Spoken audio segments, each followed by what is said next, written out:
오늘 저희가 함께 나눌 주의 말씀은 바나바, 무엇이든 둥글게 만들었던 사람, 이런 제목을 갖고 하나님의 말씀을 함께 나누겠습니다. 과거에도 언급된 내용이지만은 이 사건을 다시 한번 말씀의 서론 삼아서 오늘 본문을 함께 들어가겠습니다.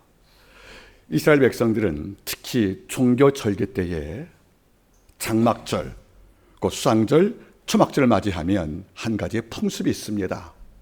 이 풍습은 이스라엘 백성들이 그 절기 때만큼은 마을이 아닌 광야로 나가서 장막을 짓고 그 아래서 출애굽 당시에 광야에서 인도하신 하나님을 묵상하는 일주일간의 성경 공부 절기를 갖게 되는 것입니다.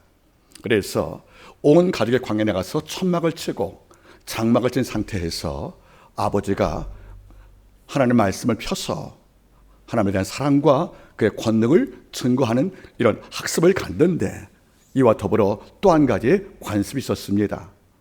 광야에서 하나님의 보호하심을 함께 증명하기 위해서 초막, 즉 장막 위에 4종류의 식물을 걸었다는 겁니다.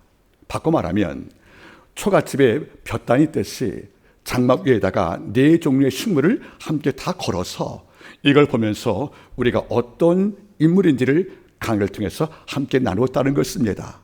아마 기억을 하실 것입니다. 4종류의 식물은 각각 이것입니다.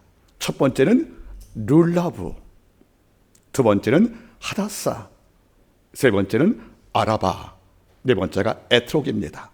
자, 히브리 언어지만은 번역을 하면 첫 번째 걸었던 식물이, 과일이 어떤 것이었냐면 바로 룰라브라는 겁니다. 룰라브란 말을 번역을 하면 바로 대추, 야자, 열매라는 뜻입니다. 대추, 야자, 열매는 특성이 있습니다. 첫째는 대추, 야자, 열매는 맛은 있지만은 향이 없다는 겁니다. 맛이 있는데 향이 없어요. 이걸 통해서 하나님의 말씀을 배우고 있는 자녀에게 교육을 주고 있는 것입니다. 너희가 살아갈 때에 맛은 있고 향이 없는, 즉 지식은 많고 권력은 많은데 인간에 따라서 품성이 없는 이런 과일 되지 말라는 경고를 통해서 첫 번째 룰라브라는 대추 열매를 걸은 것입니다. 두 번째는 바로 하다사입니다. 이 과일은 우리말로 번역을 하면 도금냥이지요. 이 도금냥은 맛은 없는데 향은 있어요. 다시 말하면 먹기는 그런데 향이 좋았다. 이걸 통해서 유대인들은 뭘 교하는 것입니까? 때로 지식은 없지만, 가진 건 없지만은 품성이 아름다워서 감동을 주는 인물, 이것을 말하기 위해서 그 도금냥을 하다사를 지붕에 걸은 것입니다. 세 번째 식물은 바로 아라바입니다. 번역을 하면 바로 버드나무라는 것이지요.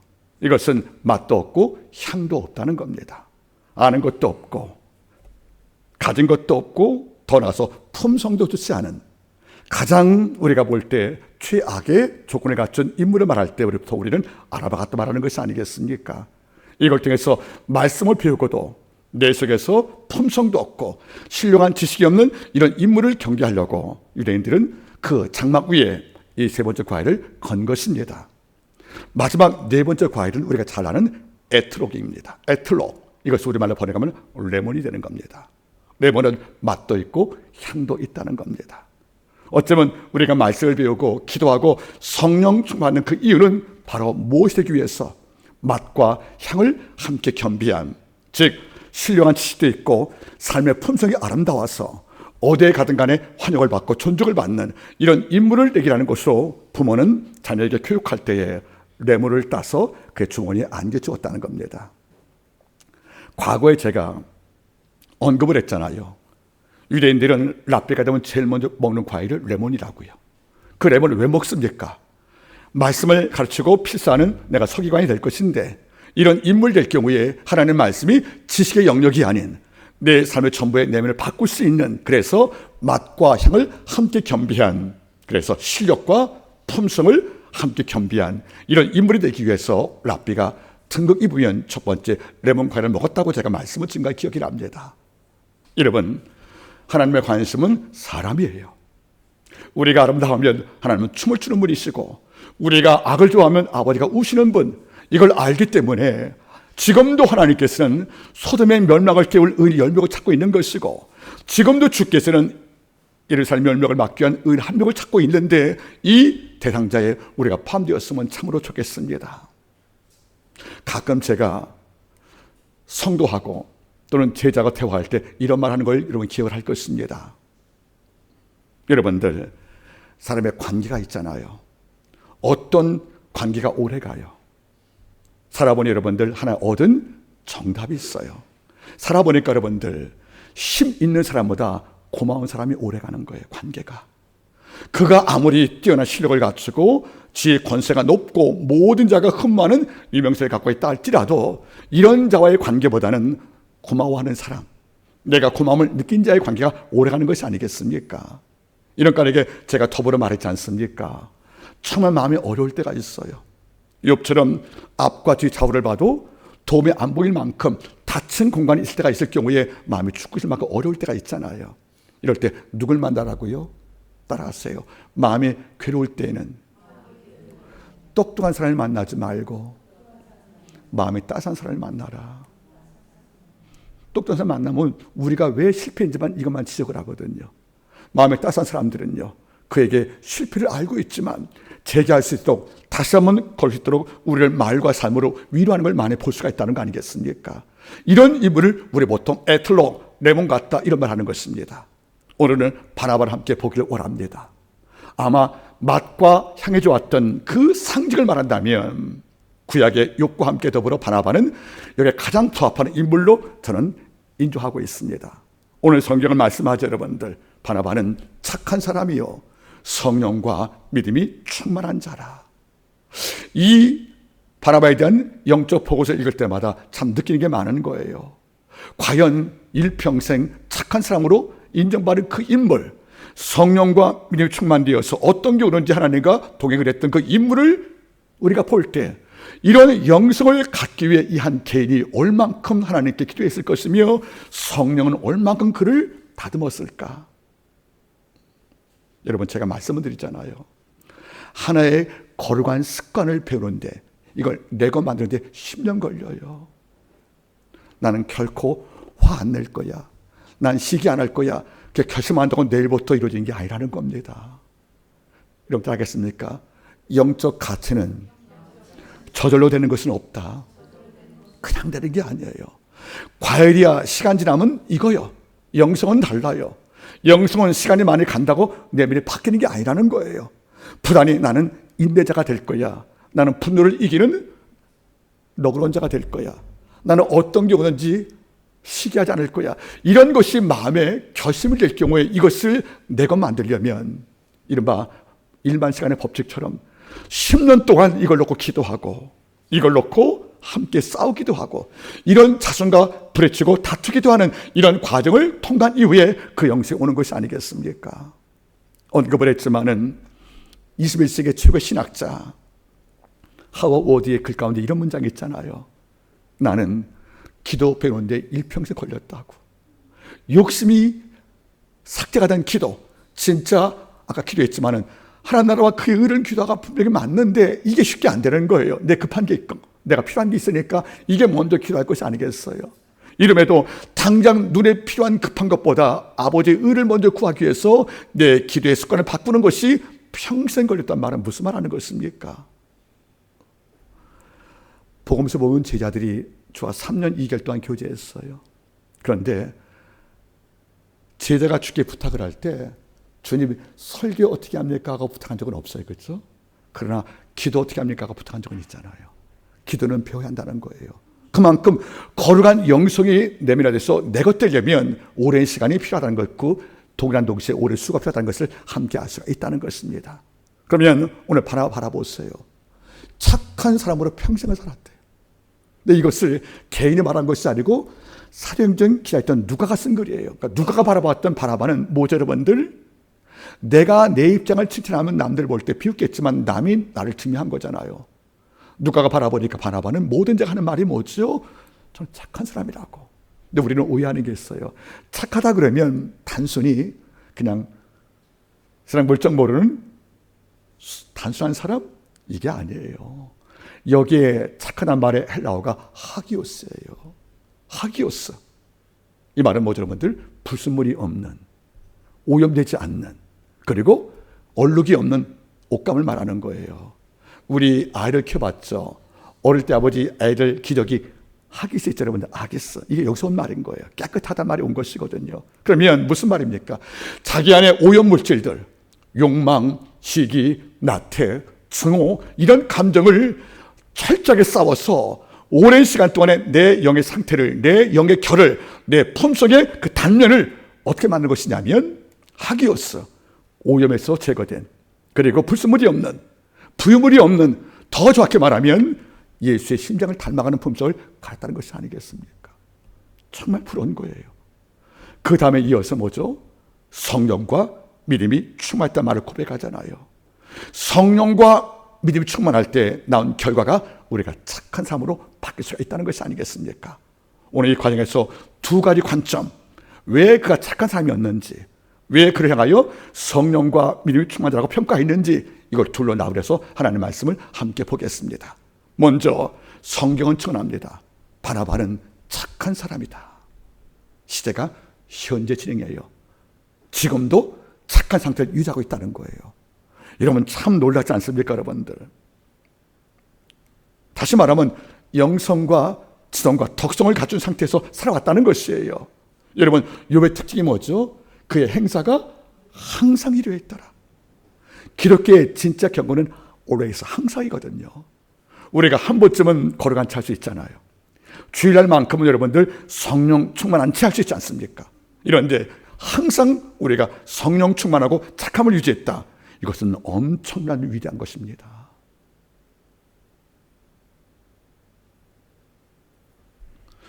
그러면 왜 바나바가 어떤 이유로 착한 사람으로 모든 자에게 증명을 받았을까?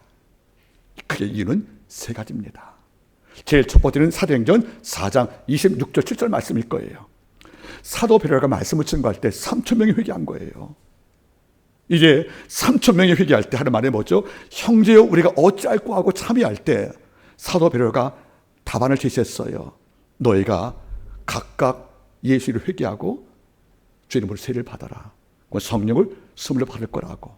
그러니까 회개와 세례를 촉구했다는 거죠. 그런데 회개와 세례를 촉구할 때 이걸 인정하는 기간이 교회 바뀌었거든요. 그러니까 말씀을 듣고 회개했던 3,000명 가운데 일부는 예루살렘 교회로 편입을 한 거예요. 그러면 120문도가 기도했던 작은 교회 120교회 성도에서 3,000명 가운데 여러분들 3분의 1 봐도 1,000명이 왔다는 거잖아요. 그러면 10배가 교회가 그만 커진 거죠.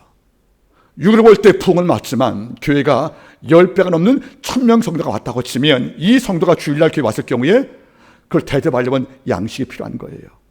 아픈 데가 있으면 여러분들 의료품을 제공할 필요가 있다는 거죠. 굶주리면 옷을 입혀야 합니다. 더 나가서 여러분들 그럴 필요에 따라서 구제할 필요가 있다는 거죠. 그러면 120명 성도로 지켜왔던 이 교회가 1,000명 성도 왔다면 거기에 대응될 만한 재정이 필요한데 재정의 준비가 안 된 거잖아요.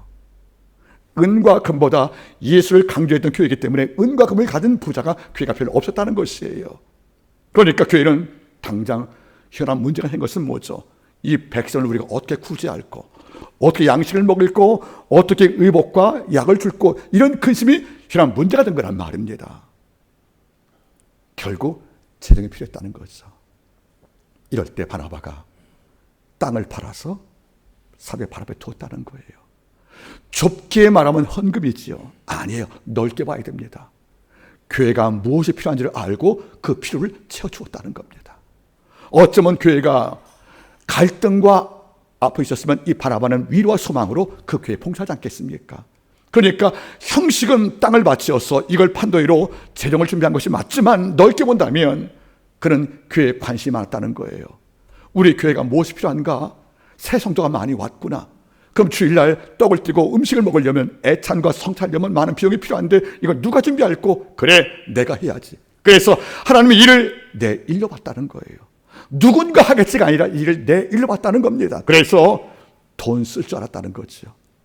땅을 들여서 사도의 발 앞에 뒀다는 거죠. 하나님께 드렸다는 거잖아요. 이걸 처분해서 많은 재정을 준비했고 이걸로 새로 찾아왔던 수많은 성도에게 공급을 줄 수 있던 힘을 바나바가 채운 것이 아니겠습니까? 그럼 뭘 말씀하는 거예요? 누구나 돈이 귀한데, 가진 돈 잃어버리면 상처받는데, 그래서 여러분들 영성으로 왔던 그 엘리트 청년도 구제의 명령을 받고도 결국 실패하고 돌아갔는데, 이분은 교회가 요구도 안 했는데 스스로 나가서 삭개오처럼 땅을 들여서 교회의 모든 부족을 채웠다. 이것은 재정을 넘어선 그의 헌신과 마음의 가짐사이가 우리가 보는 것이 아니겠냐, 그런 말이에요. 한번 거꾸로 보세요. 탐심이 많았다면 못 드리죠, 여러분들. 탐심을 이겼으니까 못 드릴까, 여러분들. 착한 짓란 말이에요. 탐심을 이길 만큼 기도했기 때문에 이걸 바친 것이 아니겠습니까, 여러분들? 여러분 어때요? 이것이 바로 착한 사람의 이유가 되는 것입니다. 두 번째는 왜 착한 자로 인정을 받았을까? 두 번째는 참 중요해요. 사도 바울이 예수 믿기 전에 교회를 핍박을 했잖아요. 그리고 다메섹에서 부활한 주를 만나서 회심을 했어요. 하지만 회심은 내적 사건이잖아요. 사도 바울이 회심한 것을 증명할 길이 없다는 거예요. 이러니까 모든 12사도, 또 사도 바울에게 핍박을 당했던 많은 종들은 사도 바울을 위험히 몰려 간주하고 멀리했다는 거죠. 결국 바울은 아라비아 사막에서 3년간 은폐했고 향후 10년간 12사도와 교회가 접촉하지 못하고 구원받고도 복음을 해석하고도 활동을 못한 거예요. 그런데 오늘 말씀 바라보세요. 오늘 9장 말씀 바라보시면, 11장 말씀 바라보시면 이런 말씀이 나와요. 25절, 바나바가 사울을 찾으러 다소에 가서 만나고 그를 교회로 데려왔다는 거잖아요. 여러분 여기서 찾다는 말이 어디 있는 장소를 알고 찾아갔단 말이 아니에요. 헬라 원문은 이렇게 나와요. 이 바나바가 사울이 어디인지를 몰랐지만 이것저것 다 물어다니면서 끝내 찾아왔다는 거예요. 예수를 만나고도 놀란 학문을 복음으로 증거할 수 있는 능력자인 이 바울이 12사도가 멀리하고 모든 교회가 두려워해서 복음 전서 못 나갈 때 그를 첫 번째 교회를 모셔와서 말씀을 가진 교사 삼았고 사도 일을 가르쳤던 것이 누굽니까? 바로 바나바였다는 거예요. 찾으러 가서 그를 만나서 부탁을 하고 자기가 목회했던 안디옥을 데려와서 그를 단에 세웠다. 말씀을 가진 랍비로 세웠다. 이건 보통 문제가 아닌 거예요. 왜요, 여러분들? 바울이 똑똑하잖아요. 내가 읽어왔던 안디옥에 바울이 오면 내가 누렸던 명성은 바울이 다 독차지하거든요. 그럼 내가 작아지는 거예요. 그런데 시기와 욕망을 이겼으니까, 우월감을 이겼으니까, 하나님의 뜻을 먼저 생각하니까, 내가 할 수 없는 거 바울이 한다고 믿었으니까 바울을 내 자리에 앉히고 안디옥에 있는 그 바나바가 뒤로 물러갔다는 거 아니겠습니까? 여러분 잘 보세요. 시기와 경쟁심은 정말 극복하기 어려운 문제예요. 실력이 비등한, 그리고 함께 목회자끼리 교회에서 영적 주도권이 있는데 어떻게 여러분들 안디옥에서 목회했던 이 목회자 이 바나바가 나는 새로운 무리들이 바라보니까 이방인들이 많더라. 나는 헬라어를 모르고 나는 이스라엘밖에 아람어밖에 모른다. 그러니까 내가 말씀을 증거할 때 새로운 무리가 헬라어밖에 모르는 그리스 백성들이 많았기 때문에 내가 말씀을 증거할 때 아람어로 설교하는 이 바나바는 복음 전달을 충분히 못한 거예요. 이러니까 헬라어에 능통한 이 바울을 모셔와서 네가 직접 설교하라고. 그래서 자기의 지켜왔던 그 자리를 양보하고 바울 앞에 세웠다. 이거 아무나 못하거든요. 나를 부인한 자, 내 요망과 경쟁심과 시기심을 십자가 못 박지 않으면 어떻게 바울을 전면 내세우고 내가 뒤로 물러가 그림자가 되어서 모든 영광을 바울이 받게 만들겠습니까? 우리가 안 되거든요. 이걸 했다는 겁니다. 드라마 태양의 후예처럼 살아있었군요. 그때 뭐라고 그래요? 이 어려운 걸 제가 자꾸 해냅니다. 그 어려운 걸 했단 말이에요, 여러분들. 여러분 제가 말했잖아요.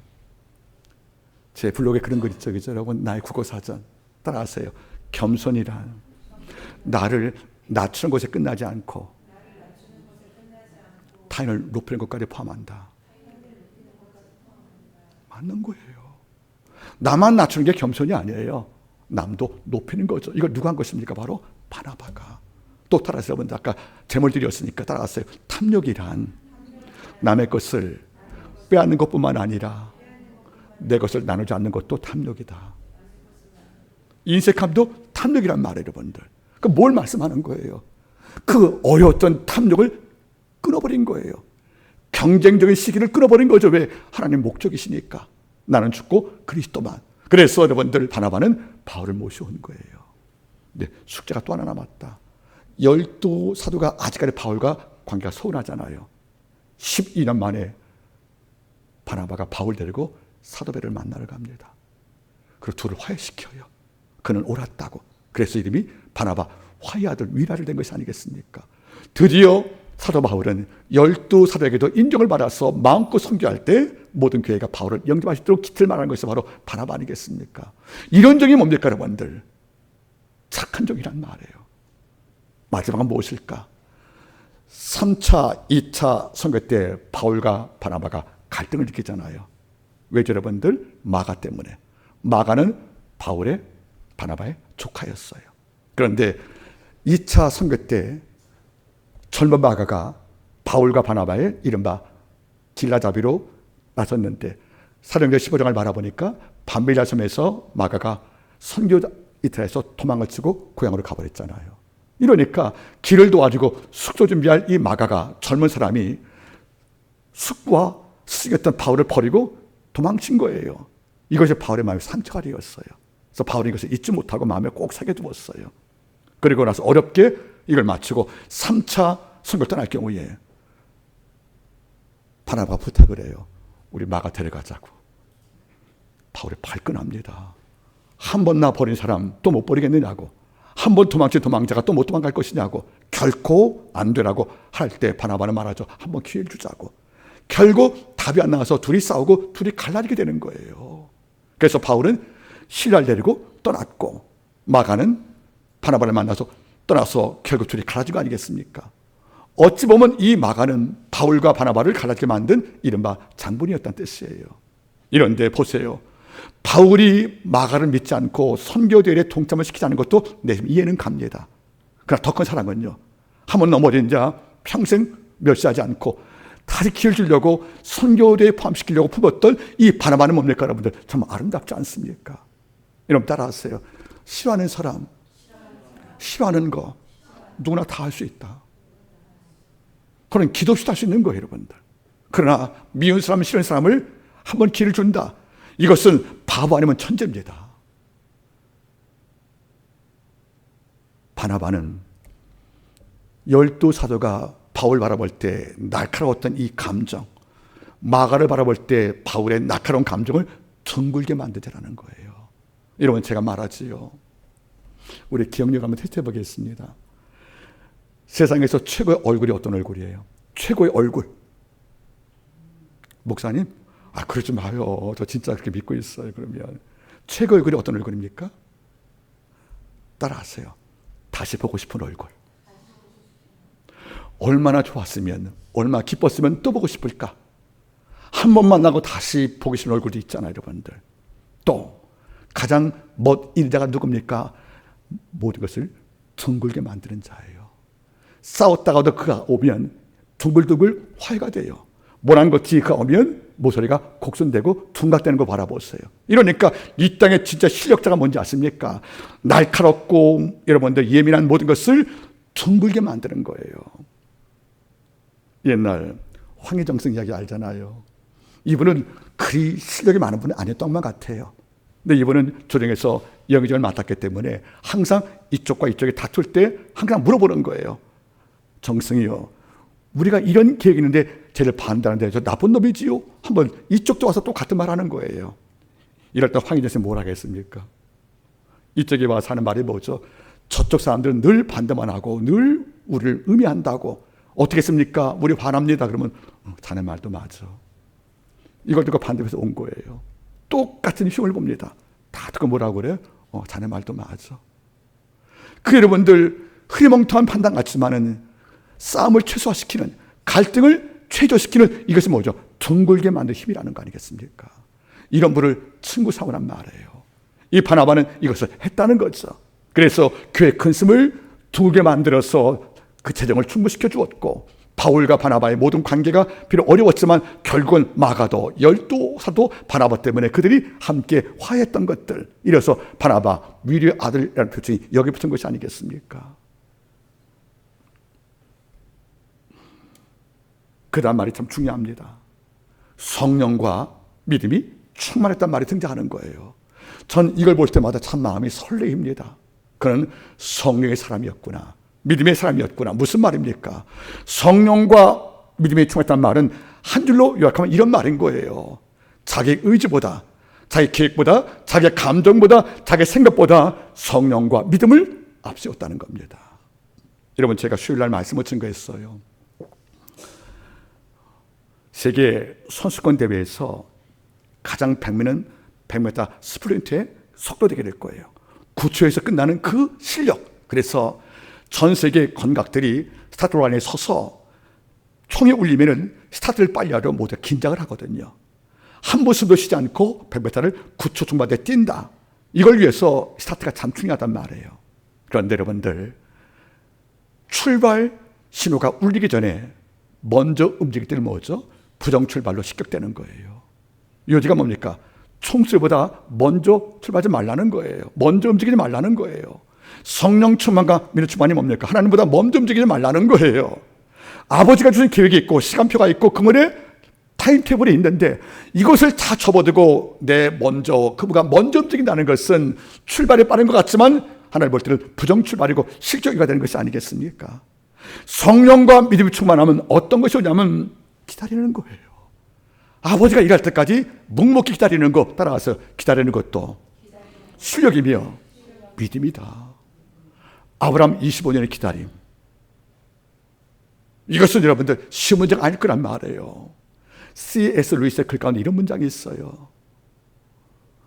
조급함이라는 것은 조급함은 단순히 계란마늘 감정이 아니고 마귀의 감정이라는 거예요. 모든 조급함은 하나님의 뜻을 앞서 움직이다가 그 계획을 다 흩어버린 것이 아니겠습니까? 여러분 보세요. 성령과 믿음이 충만했대요. 그의 내면을 장색하고 있는 그 힘은 성령과 믿음이었대요, 여러분들. 그래서 뭘 결정할 때 제일 먼저 성령께 여쭤봤다는 거예요. 왜? 그분이 보혜사니까. 그리고 뭘 결정할 때 두려움과 낙심을 꺾어버리고 믿음으로 믿는 것이 아니겠습니까? 이사야 7장 9절 말씀이에요. 따르겠습니까? 너희가 믿지 않으면 굳게 서지 못하리라. 우리가 언제 굳게 섭니까? 바로 믿음이라는 겁니다. 그 믿음이라는 것은 어떤 말인 거예요, 여러분들? 믿음은 하나님이 내 삶 전부를 통과하고 있고 어떤 경우든지 하나님이 이 땅의 모든 질서를 당신의 손 아래 주관하고 있기에 당신의 목적과 많은 내 모든 하나님의 일들은 그분이 반드시 이룬다는 확신 속에서 사는 것이 바로 믿음 아니겠습니까? 놀란 게 뭔지 아세요, 여러분들?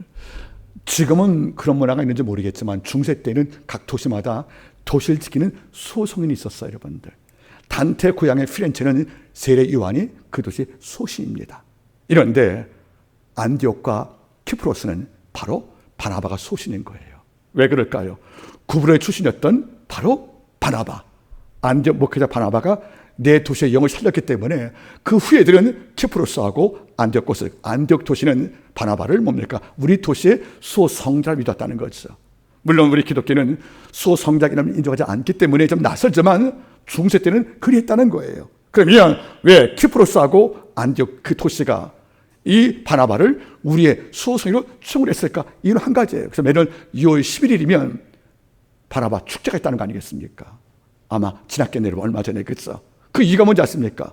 이 사람은 어떤 경우든지 이익이 아닌 성령의 인도하심, 그리고 감정이 아닌 믿음으로 하나님을 주려했다는 거예요.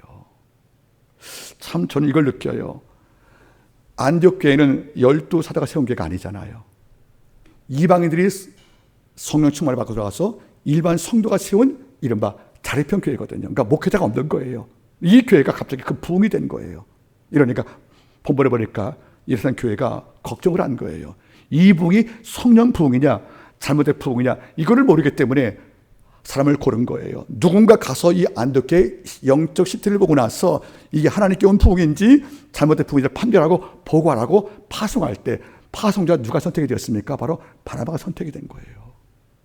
여러분 12사도가 가는 게 맞잖아요.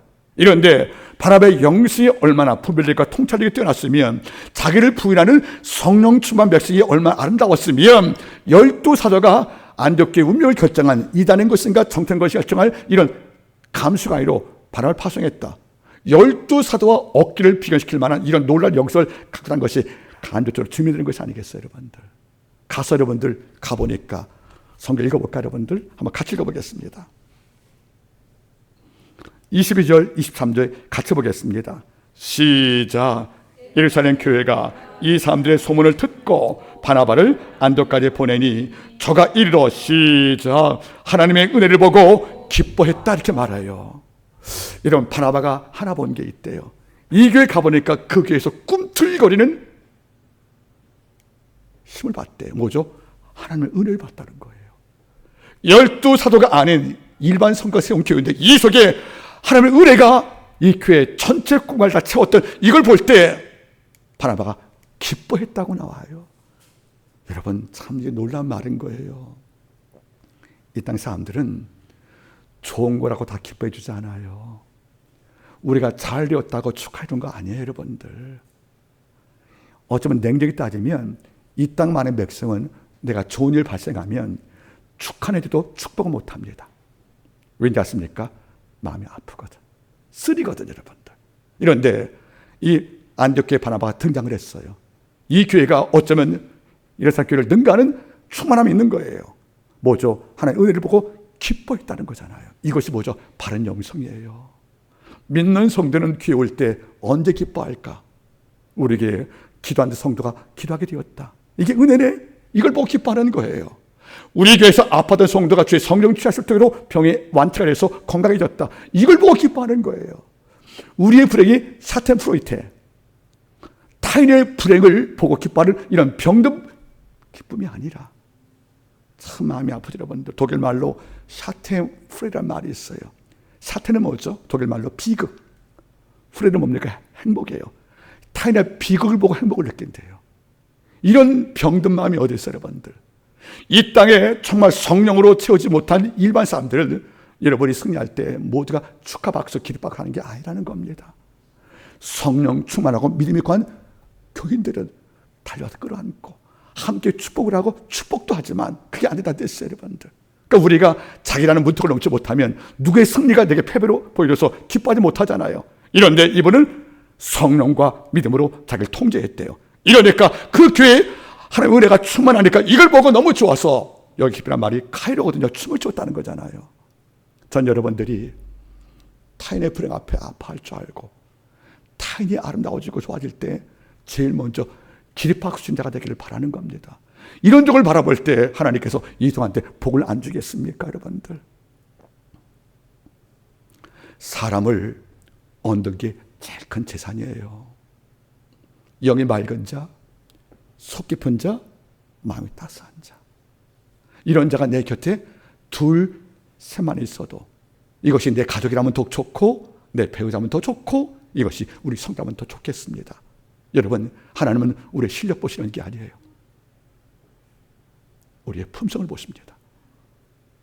늘 제가 제자한테 말하거든요. 사람은 자로 시작하는 세 가지 자가 중요하다. 첫째는 자격 갖춰라. 공부하라는 겁니다.